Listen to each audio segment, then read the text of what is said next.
Habari, karibuni sana kwenye episode ya kwanza ya podcast yetu ya Ignite My Spark. Nina furaha sana leo kuwa host wenu, Faidha Mwitu, engineer, mhandisi uchenjuaji wa madini. Kwa sasa anafanya kazi kwenye usambazaji wa vifaa vya mgodini pia. Kwa leo, kwa namna ya kipekee, tunavyoanza podcast yetu, tutakuwa na Hilda, ambaye ni mwanzilishi wa Ignite My Spark yenyewe, na pia ni mhandisi wa uchenjuaji wa madini. Karibu sana Hilda, unajisikiaje? Asante Faidha, najisikia vizuri. Unaendeleaje? Endelea vizuri. Tuambie kuhusu Ignite My Spark, maana tunatumia kama jina lakini itakuwa kuna watu ambao hawaelewi Ignite My Spark ni nini. Okay. Ignite My Spark ni platform ambayo inasaidia watu kujitambua, kupanga malengo sahihi na kuyafikia, na kujifunza kuhusu elimu binafsi ya kifedha, tunaita personal finance. Na kuwaleta watu pamoja kwa kupitia conversations ambazo zinaweza zikamfanya mtu aone kwamba kinawezekana hichi kitu akapiga hatua kutoka sehemu alipo na kufikia malengo yake. Sawa, kwa inaingilianaje na hizi maongezi kuhusu madini na pia uchenjuaji wa madini, maana wewe ni mhandisi? Uchenjuaji. Kwa Ignite My Spark inaingilianaje na? Actually, mimi kuwa mhandisi kwenye upande wa uchenjuaji kumeniinspire sana kuja na hii kitu ya podcast, kwa sababu nilikuwa na enjoy sana kufanya zile conversation na wachimbaji wadogo, kwa sababu mimi nilikuwa nimebase kwenye wachimbaji wadogo na kusikia zile stories zao ambazo asilimia kubwa ya watu huko nje hawapati nafasi ya kuzisikia, wao wanaona majibu tu. Nikasema sasa ipatikane sehemu ya Watanzania na mtu yote ambaye anataka kujifunza kupitia madini, kuona fursa zilizoko kwenye madini, kupata watu wa aina mbalimbali, tusikize stories zao, tujifunze, lakini pia hawa wachimbaji na watu ambao wako kwenye sekta ya madini kwa ujumla waweze kutufundisha na wao wenyewe pia kuacha alama kwamba nilipata nafasi ya kuongea hichi kitu na kikainua watu. Na ukiangalia hayo yote ni misingi ya Ignite My Spark, so ndo maana ya hii. Sawa, personal development na vitu kama hivyo. Yes. Huwa tukiwa tunasoma chuo sana wengi huwa tunapigia mahesabu ya kufanya kazi kwenye hizi industry kubwa, large scale, Barrick, AngloGold, Shanta. Kwa nini ulichagua kufanyia wachimbaji wadogo? Na inspiration ilitoka wapi ya kwenda upande wa wachimbaji wadogo? Hapa nitakuwa mwazi kabisa.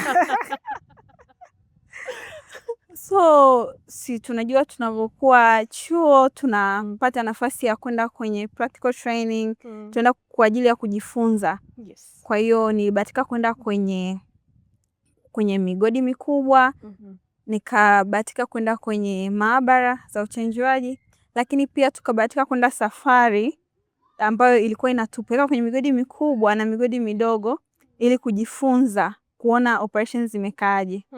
Sasa experience yangu kwenye upande wa migodi midogo niliona ni sehemu ambayo ina fursa sana, lakini imemlenga yule Mtanzania kuanzia kwenye kwanza.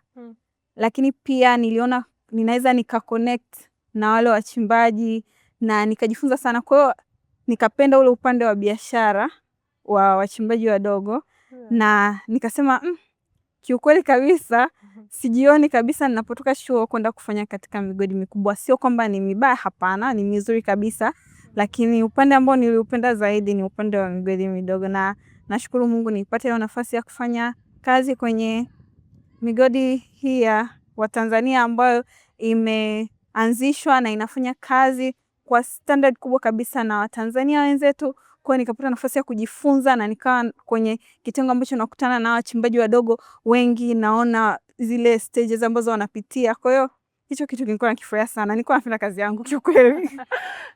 Sawa. Nimegundua kwamba sijawahi sana kukaa na watu wa upande wa biashara wa madini. Nimekaa na upande wa watekelezaji wa hii industry ya madini.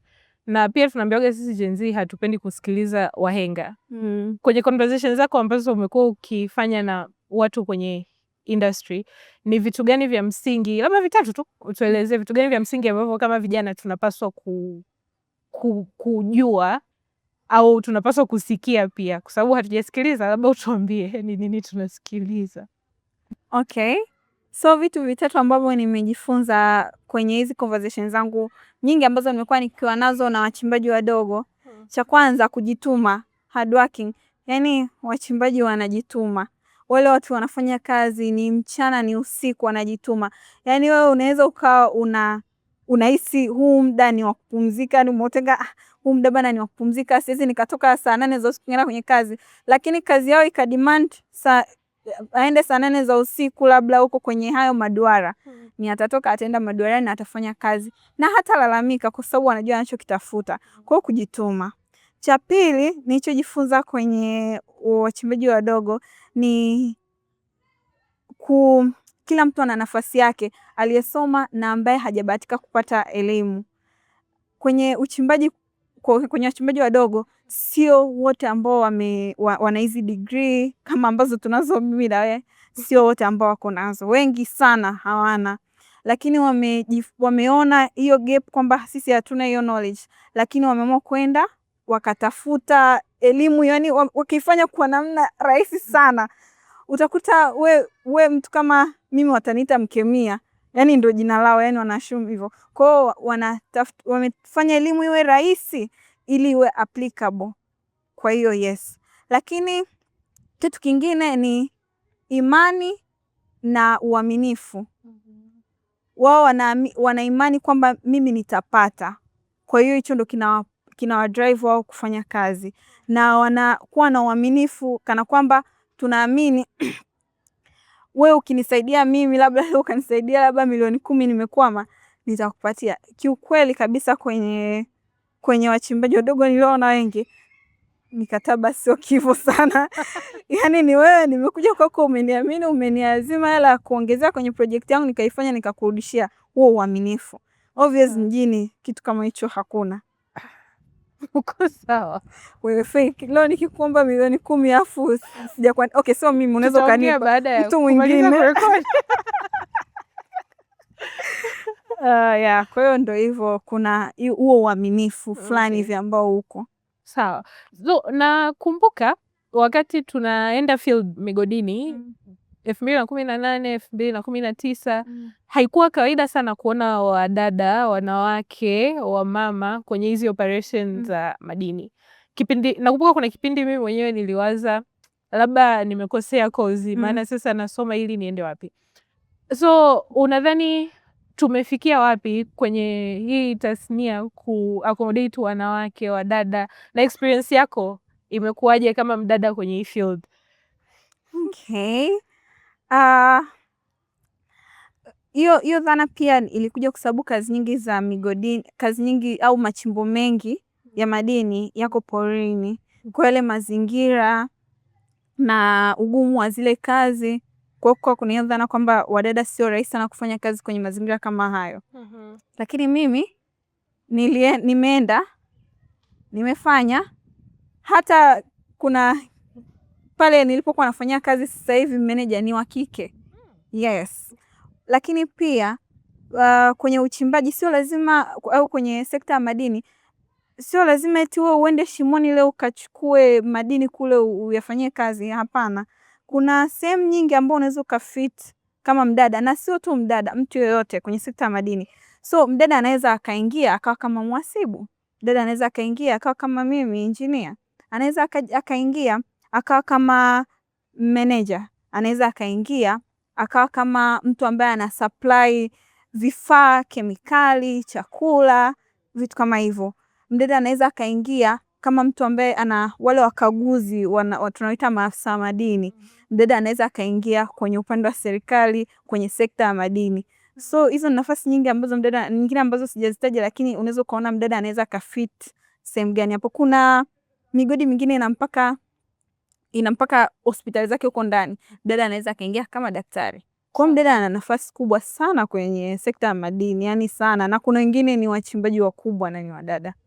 Sawa. Umeongelea kuhusu kuweka malengo Ni nakumbuka wakati naanza kazi huwa nilikuwa nasema mimi sitafanya kazi muda mrefu sana mgodini naondoka. Lakini wale wahenga walikuwa wanatuambia hauwezi bana. Mimi nilikuwa nimepanga kufanya miaka 10 tu, lakini mpaka sasa hivi nakaribia kustaafu nipo mgodini. Lakini wewe umeweza kufanya na umeweza kutoka, umeweza kuventure kwenye shughuli nyingine pia. Ilikuwa rahisi kiasi gani na kwa nini wewe umeweza na kwa nini watu wengine wanawaza kwamba haiwezekani kuacha? Kuna nini hapo? Kwanza nilitamani nipate muda wa kuanzisha Ignite My Spark. Nilikuwa nina motivation ya hichi kitu ambacho nataka kukileta. Kwa hiyo bado nipo kwenye industry. Ya vizuri kabisa, yani huku tupo sana. Tuna vyeti tutabaki. Lakini kingine ni malengo. Watu wengi wanakuwa na malengo lakini malengo yanakaa kichwani. Malengo yanakaagi kichwani. Malengo lazima yawe structured, yakae chini yaandikwe, mimi nataka hichi, nataka kufika hapa ndani ya muda huu. Sasa wewe umefanya kazi na makampuni mengi mpaka sasa hivi. Hakuna kampuni yote ambao utakuta hawana vision, hawana mission, hawajapangilia malengo yao. Sasa sisi tunaisigi malengo yanatakiwa pangilio kwa kampuni tu au kwa biashara za watu, lakini hatuwazi kama sisi binafsi ndio tuta malengo yetu binafsi. So kwangu mimi nilikuwa na malengo yangu binafsi na hichi ninachokifanya ni kitu ambacho ninakifurahia sana. Ninaona kabisa hichi ndio kitu ambacho nimeitwa na Mungu. Kwa hiyo kazi ni njia ya kufikia hichi, kwa sababu nisingeweza kuongea na wewe leo kama ningekuwa sijapitia kule kazini. Na kwa kuwa nilikuwa najua kwamba hichi kitu ninachotaka kufanya, niliweka malengo yangu kwamba yani kuanzia angalau mpaka 2027 mimi angalau nimeanza. Sawa. Yes, kwa malengo na ni lazima uyaandike lini, kiasi gani, wakati gani na nani, kwa ukubwa gani. Yes, usikae nacho tu kichwani. Na wengi ambao wanakaa navyo kichwani wanaishia kulalamika. Sawa. Umeongea kuhusu kupanga, kuset easy goals, kupanga malengo, note down. Na ni kitu ambacho ni moja kati ya nguzo za Ignite My Spark. Yes. Umetoka kwenye uchenjuaji. Ni nini hasa kilikupush, nini kilikudrive? Unakumbuka kuna ule muda ile moment ambayo ndo ukasema nataka nitengeneze Ignite My Spark. Unaweza ukaongelea? Well, Ignite My Spark ni jina ambalo limekuja, nimelipata jina kama jina la Ignite My Spark nimelipata mwaka jana 2025 mwezi wa 3. Yes. Lakini nia yangu ya kutaka kusaidia watu au kuwa kama daraja kwenye kusaidia watu au kuwafanya watu wapige hatua ni kitu ambacho nimekuwa nacho tangu zamani. Nakumbuka kuna program moja tuliingia wote inaitwa Empower. Generation Empower, yes. Yeah. Kwenye ile program ndo kwa mara ya kwanza walituambia kaeni chini muandike goals, vision, mission ya vitu ambavyo unataka kwenye maisha yako. Na I remember niliandika sasa, lakini sasa nilikuwa yaani unajua unaanza kuandika kitu lakini ndo mara ya kwanza bado haujapata the full picture. So with time unaendelea kurefine mpaka mwaka jana nikapata ile clarity kwamba kile ambacho nilikuwa nakiwaza tangu chuo ndo hichi hapa na nahitaji muda nje ya haya mazingira ili niweze kukifanikisha. So hapo Ignite My Spark ndo ilipozaliwa. Yes. Umeongelea sana kuhusu conversations ambazo umekuwa ukiwa nazo na watu ambao ulikuwa unafanya nao kazi. Lakini pia umeongea sana na sisi marafiki zako ambao pia wengi tupo kwenye tasnia na umekutana na watu wengi sana, wadau tofauti wa tasnia ya uchimbaji. Yes. Ni changamoto gani ambayo umegundua ni common kwa sisi watu wote ambao Ignite My Spark unatamani ingesolve au ingetatua hii changamoto? Okay. So, kwa upande wa watu ambao wako kwenye sekta madini, especially wako kwenye ajira, kuna magep mengi sana kwenye sekta ya madini, especially kwenye kusupply, bado vifaa vinahitajika sana, na vitu vingine ambavyo mtu ambaye yuko kwenye ajira anaweza kaona knowledge, maabara. Sisi tumebahatika kupata hizi knowledge, kwa hiyo ni vizuri tukawa tunaendelea kuwapa wachimbaji wadogo ili kuhakikisha wanapata vile ambavyo wanavitarajia. So kuangalia gap gani lipo especially kwa sisi ambao wako kwenye ajira, alafu kuweza kuingia kwenye kuwahudumia wachimbaji wadogo. Pia kwenye wachimbaji wadogo bado pia challenge ya mitaji, kwa sababu uchimbaji ni kazi ambayo inatumia mitaji kidogo iliyochangamka. Though unaweza ukaanza popote, lakini kwa yule ambaye anataka kuchimba na kuchimba kwa scale kidogo nzuri, kuna challenge ya mitaji ambayo naona inafanyiwa kazi sasa hivi. Naona mabanks imeenda kwenye ATM za CRDB, NMB, naona kuna mafungo yametengwa kwa ajili ya support kazi za uchimbaji, na ni kitu ambacho nilikifurahia sana. Kwa tuendelee na uchimbaji. Yes. Changamoto ya tatu ambayo nilitamani sana wachimbaji wadogo wapate yani iwe wasaidiwe ni kuwapa elimu ya uwekezaji. Okay. Yes. No, uwekezaji kwa mantiki gani? Maana kuna vitu vingi sana ukiongelea uwekezaji ni okay, yes. So elimu ya uwekezaji ambayo naizungumzia ni uwekezaji wa pesa, na sisi tunajua kwenye madini watapata pesa, si ndio? Sasa hizo pesa wanazipeleka wapi? Namna gani nzuri ya kutunza pesa na kuhakikisha ile pesa inakufanyia kazi. Unajua wengi kama tulivyoongea mwanzoni, mwanamke ana nafasi yake kwenye sekta ya madini, lakini asilimia kubwa hii sekta ya madini imekaliwa na wanaume ambao ndo kaka zetu, baba zetu, wajomba na vitu kama hivyo. So tukileta hii elimu tunawasaidia wachimbaji na hawa ambao ndo kama baba zetu, waweke mipango sahihi ya kifedha ya kusaidia familia zao, ili kinapotokea chochote, maana wao ndo walikuwa kwenye hizo kazi ngumu ambavyo inawezekana hata mama asiweze akaja akaendelea pale alipoachia, at least awe ametengenezewa mazingira, familia inakuwa stable, watoto wanasoma. Kwa hiyo hapa nitaongelea uwekezaji katika hisa, uwekezaji katika hatifungani, hizi UTT na vitu kama hivyo. So hii elimu kiukweli kabisa kwa maeneo ambayo nimekaa ya Geita ni elimu ambayo haipo, lakini pia wengi, asilimia kubwa ya wachimbaji au watu ambao wako kwenye sekta madini wanapenda zaidi kuwekeza kwenye ardhi wakishapata pesa zao. So nitamani wapate options nyingine. Kwa hiyo ndo challenge ninakutana nayo. Hapo kuna tofauti gani kati ya uwekezaji wa either hisa, hatifungani, etc pamoja na kuweka hela benki? Maana kuna hii notion kwamba uwekezaji mara nyingi unakuwa haufanyi kazi. Kuna watu wengi wanaamini uwekezaji haufanyi kazi. Kwa hiyo kuliko hivyo wanaona ni bora waweke hela benki, kama umeongelea kuhusu in case leo kesho hayupo, familia isipate shida, mtu anaona ni bora aweke benki. Kuna faida gani ya uwekezaji ambayo ni tofauti na kutunza hela benki kama kawaida? Okay, so kwa mfano labda tuongelee kuhusu hatifungani. Hatifungani tuseme naongelea hatifungani za serikali kwa mfano. Hatifungani maana yake unaikopesha hela yako kwa serikali kwa muda fulani, tuseme labda miaka 20.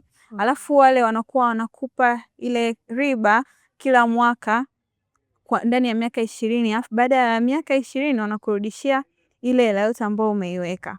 Sasa kwa mchimbaji huyu akaamua kuweka labda milioni 100 kwenye hatifungani labda inayotoza labda asilimia labda 15, kwa maana yake ana uhakika wa milioni 15 kwa mwaka, na ana watoto ambao wanahitaji ada za labda milioni 10 mpaka 15 kwa mwaka. Maana yake ile hatifungani itamsaidia kusomesha watoto wake, lakini huku akiendelea na shughuli zake, apate akose, watoto wanahakikisha wanasoma na labda familia inaendelea. Na hata ikitokea challenge yoyote, maana yake tuna miaka 20 ya kuhakikisha huyu mtoto mpaka amefikisha miaka 20 ana umri wa kujifanyia yaani wa kujitafuta au na wa kupambana, lakini amepata ule msingi mzuri wa elimu. Kwa hiyo ndo kama mfano. Sasa kweli serikali inakutunzia hela zako vizuri kabisa, ni zinafanya kazi vizuri, lakini pia bank wanatoa pia